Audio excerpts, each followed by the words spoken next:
Assalamualaikum warahmatullahi wabarakatuh.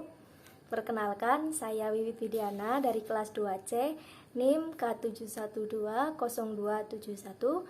Saya akan menjelaskan mengenai wawasan Nusantara. Selamat menyaksikan. Oke, di sini saya akan menjelaskan materi mengenai wawasan Nusantara, mata kuliah Pendidikan Kewarganegaraan. Saya akan menjelaskan materi mengenai pengertian dan juga unsur-unsur dasar wawasan Nusantara. Pengertian pertama yaitu dari Profesor Wan Usman. Menurut Profesor Wan Usman, wawasan Nusantara adalah cara pandang bangsa Indonesia mengenai diri dan tanah air sebagai negara kepulauan dalam segala aspek kehidupan yang beragam.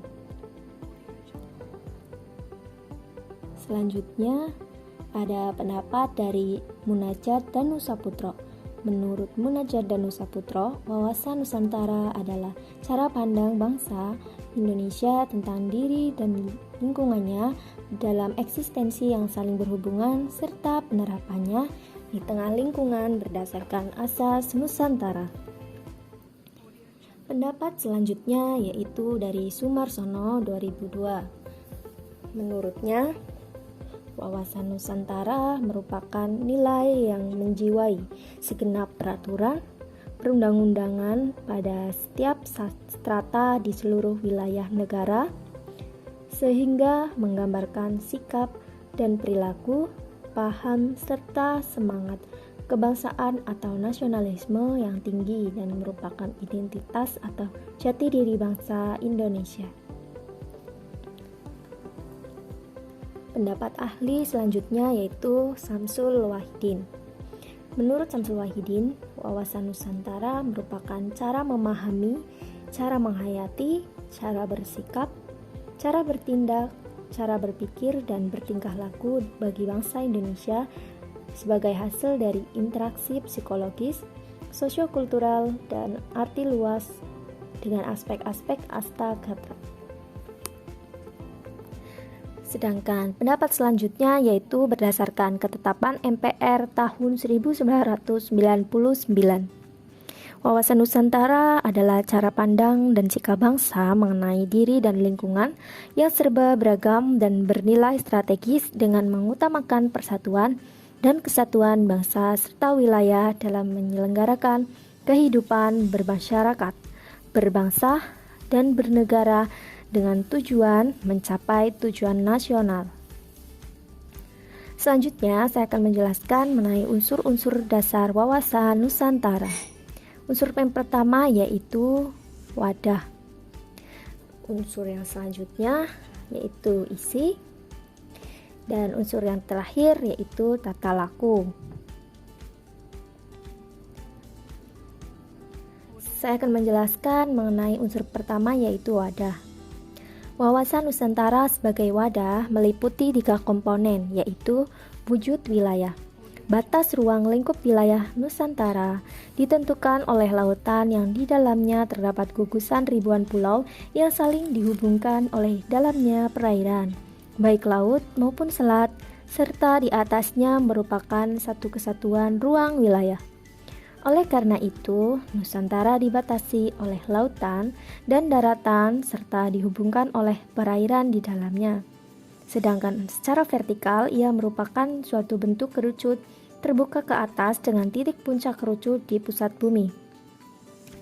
Letak geografis negara berbeda di posisi dunia antar 2 samudra dan 2 benua. Letak geografis ini berpengaruh besar terhadap aspek-aspek kehidupan nasional di Indonesia. Perwujudan wilayah Nusantara ini menyatu dalam kesatuan politik, ekonomi, sosial budaya, dan pertahanan keamanan.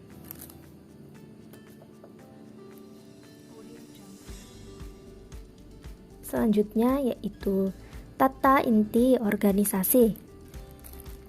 Komponen ini menjelaskan bagi Indonesia tata inti organisasi negara didasarkan pada UUD 1945 yang menyangkut bentuk dan kedaulatan negara, kekuatan pemerintahan, sistem pemerintahan, dan sistem perwakilan. Negara Indonesia adalah negara kesatuan yang berbentuk republik. Kedaulatan berada di tangan rakyat yang dilaksanakan menurut undang-undang. Sistem pemerintahannya menganut sistem presidensil. Presiden memegang kekuasaan pemerintahan berdasarkan Undang-Undang Dasar 1945. Indonesia adalah negara hukum, bukan negara kekuasaan. Dewan Perwakilan Rakyat mempunyai kedudukan yang kuat yang tidak dapat dibubarkan oleh Presiden. Selanjutnya yaitu tata kelengkapan organisasi.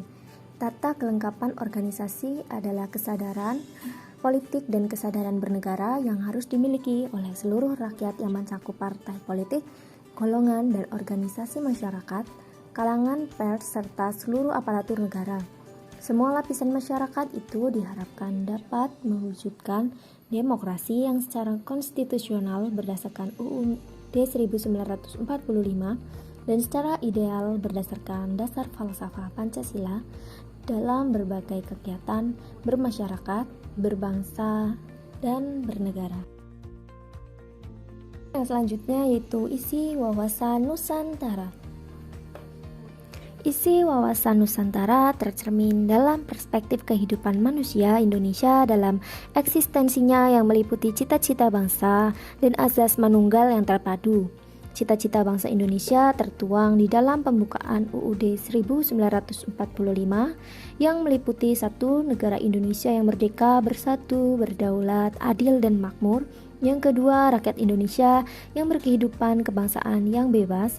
Yang ketiga, pemerintahan negara Indonesia melindungi segenap bangsa Indonesia dan seluruh tumpah darah Indonesia, dan untuk memajukan kesejahteraan umum, mencerdaskan kehidupan bangsa, dan ikut melaksanakan ketertiban dunia yang berdasarkan kemerdekaan, perdamaian abadi, dan keadilan sosial.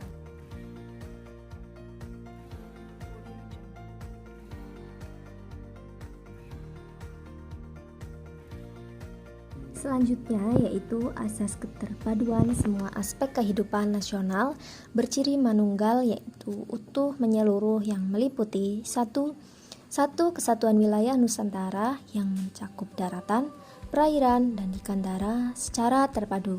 Kedua, satu kesatuan politik dalam arti UUD dan politik pelaksanaannya serta satu ideologi dan identitas nasional. 3. Satu kesatuan sosial budaya dalam arti satu perwujudan masyarakat Indonesia atas dasar Bhinneka Tunggal Ika, satu tertib sosial dan satu tertib hukum. Keempat, satu kesatuan pertahanan dan keamanan rakyat semesta atau Sis-Han-Kam-Rata. Yang terakhir, kelima, yaitu satu kesatuan kebijakan nasional dalam arti pemerataan pembangunan dan hasil-hasilnya yang mencakup aspek kehidupan nasional. Selanjutnya yaitu tata laku wawasan Nusantara.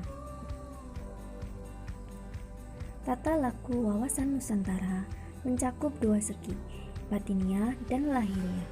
Tata laku batiniah berdasarkan falsafah bangsa yang membentuk sikap mental bangsa yang memiliki kekuatan batin.